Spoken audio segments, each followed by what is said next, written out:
ನಿವೃತ್ತ ನೌಕರರ ಸಂಘದ ವತಿಯಿಂದ ಗುರುವಾರ ಪಟ್ಟಣದ ನೌಕರರ ಸಂಘದ ಡಾಕ್ಟರ್ ಬಿಆರ್ ಅಂಬೇಡ್ಕರ್ ಸಭಾಂಗಣದಲ್ಲಿ ಹಿರಿಯ ಚೇತನರಿಗೆ ಸನ್ಮಾನ ಕಾರ್ಯಕ್ರಮ ಹಮ್ಮಿಕೊಳ್ಳಲಾಗಿತ್ತು. ರಾಜ್ಯ ಸರ್ಕಾರಿ ನೌಕರರ ಸಂಘದ ಡಾಕ್ಟರ್ ಬಿಆರ್ ಅಂಬೇಡ್ಕರ್ ಸಭಾಂಗಣದಲ್ಲಿ ರಾಜ್ಯ ಸರ್ಕಾರಿ ನಿವೃತ್ತ ನೌಕರರ ಸಂಘದ ವತಿಯಿಂದ ಸರ್ಕಾರಿ ಸೇವೆಯನ್ನು ನಿಲ್ಲಿಸಿ ನಿವೃತ್ತಿ ಹೊಂದಿದ ಹಿರಿಯ ಚೇತನರನ್ನು ಗುರುತಿಸಿ ಸಂಘದ ವತಿಯಿಂದ ಸನ್ಮಾನಿಸಲಾಯಿತು. ಈ ಸಂದರ್ಭದಲ್ಲಿ ಸಂಘದ ಉಪಾಧ್ಯಕ್ಷರಾದ ನಿರ್ವಣಯ್ಯ ಮಾತನಾಡಿ, 60 ವರ್ಷಗಳ ಕಾಲ ವಿವಿಧ ಇಲಾಖೆಗಳಲ್ಲಿ ಸೇವೆ ಸಲ್ಲಿಸಿ ನಿವೃತ್ತಿ ಹೊಂದಿದ ಹಿರಿಯ ಚೇತನರನ್ನು ಒಳಗೊಂಡಂತೆ ಸಂಘವನ್ನು ರಚಿಸಲಾಗಿತ್ತು. ನಮ್ಮ ಸಂಘದಿಂದ ಸಂಘದ ಸದಸ್ಯರು ನಿಧನ ಹೊಂದಿದ ಸಂದರ್ಭದಲ್ಲಿ ಅವರ ಕುಟುಂಬಕ್ಕೆ 5,000 ನೆರವು ನೀಡುವ ಕಾರ್ಯವನ್ನು ಮಾಡುತ್ತಾ ಬಂದಿದ್ದು, ಹಿರಿಯ ಚೇತನರ ಸಮಸ್ಯೆಗಳನ್ನು ಬಗೆಹರಿಸುವ ನಿಟ್ಟಿನಲ್ಲಿ ಕಾರ್ಯವನ್ನು ಮಾಡುತ್ತಾ ಬಂದಿದ್ದು, ಹಿಂದೆ ಇದ್ದ ಸದಸ್ಯತ್ವ ಶುಲ್ಕ 250 ರುಗಳನ್ನು 500 ಗಳಿಗೆ ಏರಿಕೆ ಮಾಡಿದ್ದು, ಎಲ್ಲ ಸದಸ್ಯರು ಸಹಕಾರ ನೀಡಬೇಕೆಂದು ಮನವಿ ಮಾಡಿದರು. ಈ ಸಂದರ್ಭದಲ್ಲಿ ಸುಮಾರು 22 ಜನ ಹಿರಿಯ ಚೇತನರನ್ನು ಗುರುತಿಸಿ ಮೈಸೂರು ಪೇಟ ಶಾಲು ಹಾಕಿ ಸನ್ಮಾನಿಸಲಾಯಿತು. ಮಾಡ್ತೀರಾ ಅಂತ ಕೇಳಿದ್ರು.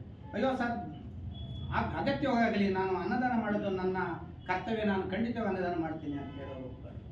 ಅವ್ರ ತಕ್ಷಣ ಆಗಲೂ ಅವರು ಕೂಡ ಊಟದ ವ್ಯವಸ್ಥೆ ಬೇಕಾದಂಥ ಹಣವನ್ನು ಕೂಡ ಸ್ಪಂದಿಸಿ ಅವರು ಹಾಕಿದ್ದಾರೆ. ಅವ್ರು ಇವತ್ತು ಯಾಕೆ ಬರಲಿಲ್ಲಪ್ಪ ಅವ್ರದ್ದು, ಇವತ್ತು ಉತ್ತರ ಪ್ರದೇಶ ಅಂತಕ್ಕಂಥ ಕುಂಭಮೇಳದಲ್ಲಿ ಭಾಗವಹಿಸಿದ್ದಾರೆ, ಅಲ್ಲಿ ಹೋಗಿದ್ದಾರೆ. ಆಮೇಲೆ ಗಂಗಾಸ್ನಾನ ಮಾಡ್ಕೊಂಡು ಅವರು ಹೆಚ್ಚು ಕಡಿಮೆ ನೆನ್ನೆಗೆ 3.5 ಕೋಟಿ ಜನಸಂಖ್ಯೆ ಆಗಿದೆ.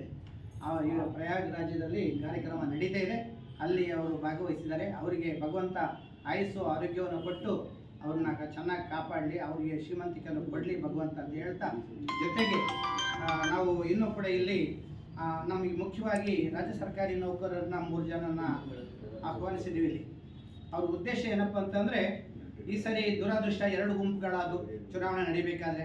2 ಗುಂಪಿನಲ್ಲಿ ಒಂದು ಗುಂಪಿನಿಂದ ಒಬ್ಬರು ಅವಿರೋಧ ಆಯ್ಕೆ ಆಯ್ತಾರೆ ರಾಜ್ಯ ಪರಿಷತ್ತಿಗೆ. ಇನ್ನು ಶಿಕ್ಷಕರ